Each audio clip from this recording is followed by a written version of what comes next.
कहते हैं झूठ भी अगर पूरे कॉन्फिडेंस के साथ बोला जाए तो उसे एक पल के लिए लोग सच मान लेते हैं, और वही काम किरण पटेल ने किया। उसे मालूम नहीं था कि पाप का घड़ा जब भर जाता है तो वो एक दिन जरूर फूटता है। वही खेल किरण पटेल के साथ हो गया। तो देखा आपने कैसे पीएमओ का शीर्ष अधिकारी बनकर इसने कई कारस्तानी की। इससे भी एक कदम आगे बढ़े इन ठगों की कहानी आपको बताएं तो आप यकीन नहीं कर पाएंगे। इन्होंने देश की वित्त मंत्री के नाम पर कैसे ठगी को अंजाम दिया, इस रिपोर्ट के जरिए आपको दिखाते हैं।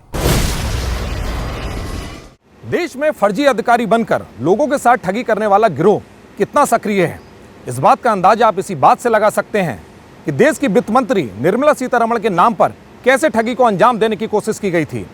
13 दिसंबर 2022 की तो बात है जब पुलिस ने इन ठगों को गिरफ्तार कर इनकी सारी पोलपट्टी खोल कर रख दी थी।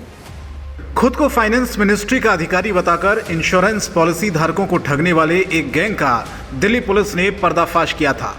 स्पेशल सेल की साइबर यूनिट ने गैंग के सदस्यों को गिरफ्तार किया।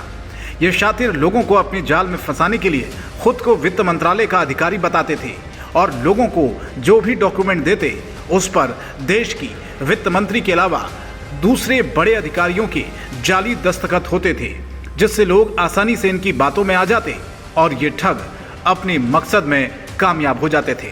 सबसे पहले इस गैंग के गुर्गे इंश्योरेंस पॉलिसी होल्डर के डाटा को इकट्ठा करते हैं जिनकी पॉलिसी किसी ना किसी वजह से रुक गई है।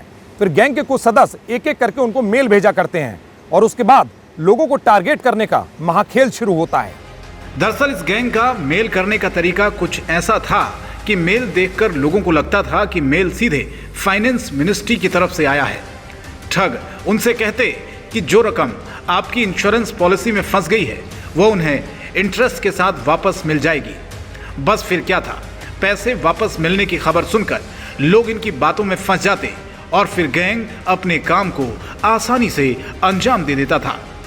ये लोगों से एनओसी जारी करने के नाम पर, प्रोसेसिंग फीस के नाम पर पैसे ऐंठ लेते थे और सबसे बड़ी बात, ठगी करने के बाद ये गैंग लोगों के नंबरों को ब्लॉक कर देते थे।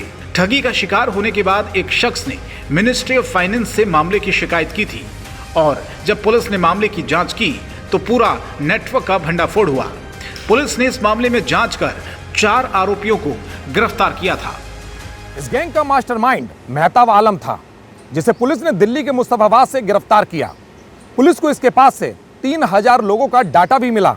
यही नहीं, पुलिस ने इन आरोपियों से 7 मोबाइल लैपटॉप और कई बैंकों के एटीएम भी बरामद किए।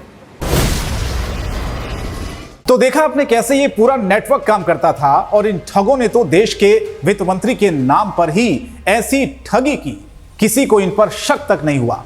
वो कहते हैं ना, बुरे काम का बुरा अंजाम ही होता है, और इसके साथ भी कुछ ऐसा ही हुआ जिसकी इन्होंने कभी कल्पना भी नहीं की थी।